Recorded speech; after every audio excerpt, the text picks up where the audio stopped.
up, everybody? Welcome back to Fresh Let's Vibe. I go by the name of Sheiks, and this is our first episode of 2020, or the decade, whichever. But to celebrate, I want to thank this man right here, Izzy. He flew all the way from Oregon out here, and he's out here just doing his damn thing. Thank you so much for being here. I appreciate your time. Of course. So, how's everything going? How you been? I'm good. Everything's been going good. I killed January. I dropped 2 really good singles. You've been just dropping a lot of music, first of all. No, like, what's the word? No schedule. Just when I make it, I shoot a video, and then I roll it out as best I can. No, that's good, because I feel like if you just feel good about it right then and there, just do it. Yeah. You know what I mean? Organic. And you had miso soup and wontons just now come out this past day Friday. last week. But yeah, it was honestly, thank you for sharing that with me as well. But you mentioned that you lived in different places. You lived in many different places. Where have you lived? Tons of places. All right, so to start, I was born in Salem, Oregon, beautiful swamp. And then I moved to California, all around California. We'll just say like Orange County and LA. Okay. And then back to Oregon, all over Oregon. And then around 14, right before I started high school, we moved to Hawaii. That's around the time that I started really getting into music too. Yeah, how did you actually start getting into music? Like, what brought you to going into the studio and doing all of that? Right when we moved here, I don't know, I didn't like it. Yeah, like, what were you doing at the time? Like, what were you? Well, I was we had lived in this town before. I had a lot of friends. It was good. I had like my own house and stuff, and I was pulled away from that, and so I didn't like it. I resisted it, and it wasn't pleasant. So music was how I disassociated. It's just how I kind of coped with it, how I kind of dealt with like the sadness. And I think I listened to like, it was Tupac and Eminem. I listened to them so much, it just got to a point where I'm like, okay, I gotta figure out what they're doing. I can no longer just listen. I now have to relate. Try to. Yeah. Because you can relate. Okay. For real, yeah. And I just thought rapping was so cool. I was like, man, like, what are they doing? How do they learn how to do this stuff? My mind always works like that. It's like that show, How It's Made. They're always trying to figure out how you make stuff. Yeah. I had to figure out how they were rapping, and it's always been kind of like that same thing, just listening, trying to do that. And then like, because there's no traditional way to like learn how to do this kind of stuff, it takes like years. You finally get like an idea of what the playing field is. Your system, your flow, and who you like to work with, and all of that. How did your sound when you first started doing music, was this the type of sound that you wanted to be doing, like what you're doing now? I'm not trying to categorize that you do have a sound, but just that feel, that vibe, that like sonically, is that where you thought you were gonna be? Well, you seem really comfortable in it, that's why. Yeah. Yes and no. Because when I was young and I was like really wanted to be like good at music, I was just thinking like, man, I just want to be able to rap my ass off. I just want to make like some good stuff. Like I grew up in like the Drake era or like the Ye era, or like just seeing them like really kill it. And I'm like, man, like I want to be able to do that one day. And now like I'm 22 and I think I've really grown I've like melted into myself as like an artist. I know like where my lane is. I know what my specialties are, and like I'm comfortable with that now, and I realize I'm like, this is exactly what you wanted. You did want to be able to tell stories like this. You did want to share this perspective, and then, still have some clarity. Yeah. And for people who aren't from Hawaii at least, can understand what I'm trying to say. So when did you start doing the singing? When did you start doing that with your raps? Like, how did that start happening? Bravo. I remember, okay, so I had this big song, or not big song, but everyone in Hawaii Kai knew it. It's called 6 Speed. And I was just rapping on it. My buddy Wyatt, he was singing, he had the hook. The hook is great. But I always I didn't like being looked at as the guy that could just rap, and I wanted to be like so self-sufficient. I wanted to be the guy that like could have his own hooks, that could exist in that platform if I was ever to collab with like a singer. So I knew I could sing, and I was like, let's just figure that out. To me, it's just like, singing, rapping, these are all just things that are like tools in your arsenal, you know what I mean? And you have like this arsenal of weapons that, when you have the beat, you're like, okay, what can I do? And the more weapons you have, the better, in my opinion. Yeah. You said you had many different weapons, and you produced a lot of your own content. What are some advice that you can give to people that may not have the funds to, hire a videographer, go get a studio session, and or just finding a hard time to project what they want to make, or just like, what are some advice that you give to them? So I don't even shoot a video for a song if the song by itself isn't good. I mean, so like if the song, if I don't like to listen to it over and over again, I don't even bother with a video because that's time under my belt. I only say that to say that, like, make sure your idea is good. Yeah. There's a saying in the industry, shit in, shit out. A microphone is just a magnifying glass. So if the words that you're saying, if the beat that you're playing, if it's not good, it doesn't matter how expensive your equipment is. It doesn't matter how much time you put into it. The idea is just not good enough. And you know, as an artist, you have to be able to know, like, okay, let's revisit the drawing board. Let's try again. And when you find the right song, you'll be amazed at how effortless a video is, even if it's just on your iPhone. You know what I mean? And even when I didn't have like a camera, you can download. It's called Filmic Pro. You know, it's really good. It's like $15. And just now go to Starbucks for like a month. God forbid, you'll have enough money to buy that app, and it's good. That, like, if you go down my feed, you'll see I did like little visualizer type stuff. It wasn't like me singing, but it was just like me at like a bunch of coffee shops. Yeah, for a dip, right? Well, no, that's with a camera. But if you go even further down than that, I did like for Bravo, for Gig. You are? Human Nature. No, this is before even all those songs. Oh, really? Yeah. Okay, so this is when I was like EP recording in my car. Yeah. Andale, right? That was yeah. Okay, yeah. And I like, you just gotta know, like, it's the idea. Just go back to the basics. Always go back to the basics. Like, I mean, because there's some people that, like, even people like Jay-Z that have never really, some of the songs that were actually like hits that people love, that people remember till this day, is something that they weren't really confident in. So do you ever have those moments where you're just like, I don't know about this song, like, but you released it anyway and it turned out really good? Yes. I've done that just because I need content and just because I want to release. And in this industry, you gotta, or at least now, you have to always be in front of people. Yeah. But what song surprised you the most? I didn't think people would like do this as much as they like, and it's still kind of like a slept on record, but it still gets listened to. Like, I'm surprised. I'm like, man, I would expect this to like never be listened to ever. Oh, and Toxic. That's a song. Yeah, that's on my SoundCloud. It did really good. Me and Myron. How did you know that Like That was gonna be good? Yeah.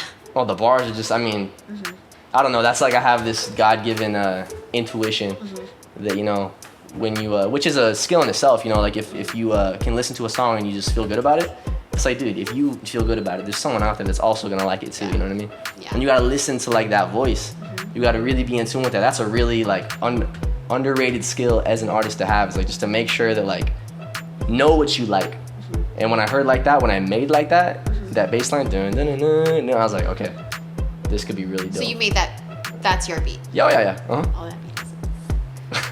dun, dun, dun, dun, right? I want to do it on TikTok. I feel like it'd blow up. We're just gonna like mesh the music video into this. Just... I believe in love, girl, yes I do.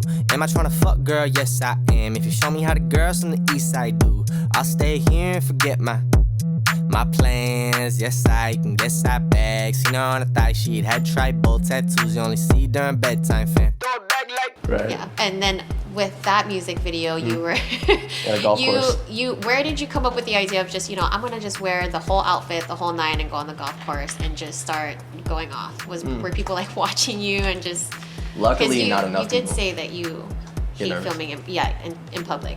Yeah, no, it's freaking nerve-wracking. And it was so funny. That's a story in itself, if you don't mind. No, that's...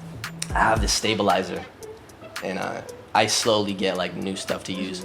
And there's this little screw that connects the camera to the stabilizer. And that day, it's one of those things that you can lose very easily. It's like that Lego piece. yeah, I know, right? I know. Why is there a Lego piece? Someone's gonna get hurt. Someone's gonna step on this and whose kid was here? No, I'm playing. But we lost it, and I was like, oh, we can't even use the stabilizer. So we just had the camera, and it had that kind of feel to it too. It was like really like funny and stuff. And I was like, man, if I just get in like a golf uniform, it's also down the street too. So I was just working with what I had. I was kind of freestyling, and cold as hell. Oh my goodness, man, it was so freaking cold. But we got on there, and I felt really stifled. And surprisingly enough, we got good footage, and it wasn't a bust. Shout out to my older brother Sean. He helped me with that video. It's been awesome, always supporting me. But yeah, you also too just gotta dial in. You gotta zone into what you're doing, like. For the whole process, what is the most frustrating part for you? Like, just any part of the process, whether it's writing, the beat, or just coming up with an idea for the music video? What is the toughest process, or what is the most frustrating thing? Has to be engineering. Yeah. Okay. I respect it, but I don't like it. And I dream of the day where I can like hire like an engineer full time just to mix my music, because I don't want to have to deal with that kind of stuff. Really? Yeah. Okay. Shout out to Jim Hurdle too. He he mentored me in a lot of like technical mixing stuff, and like Jim is like big brother. Hell yeah. His knowledge, anything that he can just give to you is just good. Soak it up. Right? Yeah, for sure. That's game too. Everyone who's watching this, if you're an artist in Hawaii, Jim Hurdle. Yeah, that's who you want to have in your corner. And Osna. 100%. That guy in the back. Hell you don't want to be on his bad side, because shout out to that guy that ran with his money. But if you weren't doing music, okay, what would you be doing? Probably like fighting. Really? Like UFC fighting, or? Probably. Really? Or like boxing. Yeah. So by all means, I'm not like a tough guy. I like to be as easy to work with as possible. But yeah, I like it. It's like, I like watching it. I think it's cool, the mechanics and everything. I like watching fighting. Like when I was watching Creed, I was like really getting into it. I was like, Hockey. Yeah. So I think that would interest me to like learn how to get good at it. You know what I mean? If you could collaborate with anybody here, who would it be? I want to work with my boys a lot more. Mm-hmm. So I'm part of this group. We're called Boto Bengas. We're working on the name. But yeah, I know. Shout out to Olive Garden. Yeah, right. Yeah. Yeah, I like to work with them, man. Like I take everything a little too seriously. I think I do it just to myself, because I really want to be good at this. But they're just a bunch of guys that like to have fun, and I don't really know. It's not more like, it's not micromanaged or anything. Yeah. I'm super hard on myself, like way hard on myself. You kind of have to be, in my opinion. But there are a bunch of guys that they have tons of fun, and I know I'm not gonna make it in this business if I just don't start having fun. On top of them being my friends, like I just feel like it's a good balance as far as like a group kind of thing goes. So definitely more songs with them. Me and Ocean have been trying to get a song together too. Shout out to Ocean, Evol, and Coins too. Coins is so dope. Coins is always supported me and never asked me for anything. He's super humble too. Hell yeah. Super humble. I met him once. We have a mutual friend, Zach, and I think we like smoked a blunt together. Probably. But yeah, Probably. right, yeah. Probably. But yeah, no, dude, nice ass guy, and he's really good at picking beats. If you listen to his projects, really good beat selection. Hella good. And he can rap his ass off too. Oh yeah, and he will freestyle on the spot. Like, you ask him, no questions asked, like he'll just do it. Can you remember the first time that you ever went into the studio? Yeah. Okay, so like the first time ever getting in front of a mic, it was really funny. So my buddy Darnay, shout out to Darnay, man. Hell yeah. He graduated high school, joined the army, and it's so funny, he got stationed in Schofield. I think he was trying to leave, that's why I have no idea what. But me and his cousin Julio, best friends. We love to rap. I kind of started with those guys as far as like getting seriously into music, but he saw the potential that me and his cousin had, and I think he just left one day. He went to Easy Music and he bought like that Scarlet pack with like the red box and the headphones and like the mic, and I think he ripped FL Studio 8, and that's where I got my first experiences with recording music.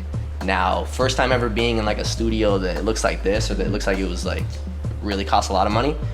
I was 20 years old. I was in Orange County interning for one of my mentors, Mike Trulines, over in Sound Asylum. That's where I really got a grasp of like what the expectation is as far as mixing goes, and just kind of what it feels like. So it was nerve-wracking too. That was pretty nerve-wracking too. Even if it was just me and him, it still was pretty nerve-wracking. Why? You couldn't put your finger on it, like. Well, I was still developing as an artist then. I wasn't the artist that you see today that can make what I can make now, but I was insecure about it too. I was still always trying to work at it, and yeah, that's how kind of like my mindset behind it at all times. Like, you're only as good as the music you make, which is a complete lie. I'm in the process of changing my beliefs, but Yeah, so It's life, bro. it was nervous, and it was a cool studio. I think he said he spent like somewhere around like $300K on it. So it was a huge studio. He got big artists to come there and stuff, and yeah, I was the intern that would get the coffee and clean stuff. No, that's how you pay your dues, though. Exactly, yeah. Some people would for probably free learn yeah. a lot for just being like an assistant or 100%, yeah. What's next for you? What do you got? More songs for February? February just started, so. More stuff for February, and I'm just trying to get more exposure. I don't really plan on dropping like a full length project until I get a lot more eyes on me. That's a lot of work on top of everything else I do. Oh God, you wouldn't even see me ever. Just because my standard is so high for music, like just doing a single takes a lot of time. Yes. So yeah, I try to just do more singles, more videos, and I'm always revisiting the drawing board too of like what worked and what didn't work. The thing about Dip, the song that I released earlier this month, did really good, and it's only like a 1 minute song. It's like the first time where I ever released like a 1 minute song. So I was like, oh man, they really like that. So for sure. Yeah. Where can people find you? Anywhere. Hnlisrael on everything. Everything. Every single thing. I always like to ask people, my guests, to give advice to the people that are following in your footsteps. Okay. Like something that they can take away, because there's a lot of advice that you can give that sound very cliche, but it's very important that people they stay humble, they stay hungry, they try not to, cut corners or anything like that. But what is something that you can give to people that are following in your footsteps? Work your ass off. Work hard, and when you think you've worked hard enough, work even harder than that. But also, like, I think a big mistake that I made was I let music kind of take me away from people, and I got really isolated, being that like I wouldn't go out for like years. People that I was really good friends with, those bonds, they kind of naturally just started to get more distant because I was more focused on music. And if I had to go back and do it, I really could wish I had a better understanding of what balance was. I wish I had hung out with people more. I wish I had, connected with like more people. Don't get me wrong, I don't regret anything I did, and I think everything is for a reason. But try your very best to figure out what that balance is between putting your all into something and then also like remembering your real life. Right. So, right. But yeah, work your ass off, motherfucker. Well, there you guys have it, guys. Thank you guys so much again for watching. Thank you to Osna right there in the back of the camera. Oh, I gotta look at this one. Thank you, Osna, for shooting your studio. I don't know if you guys have ever been here yet, but he updated a bunch. If you need some studio work, some beats, or anything like that, hit him up. He's here. Fake as well. Bombs. Andrew, thank you so much for the gear, which we're gonna give to him, by the way. But other than that, watch it. And I feel so fresh. Are you feeling fresh? Yeah, I'm feeling fresh. Like, man, I'm fresh. Like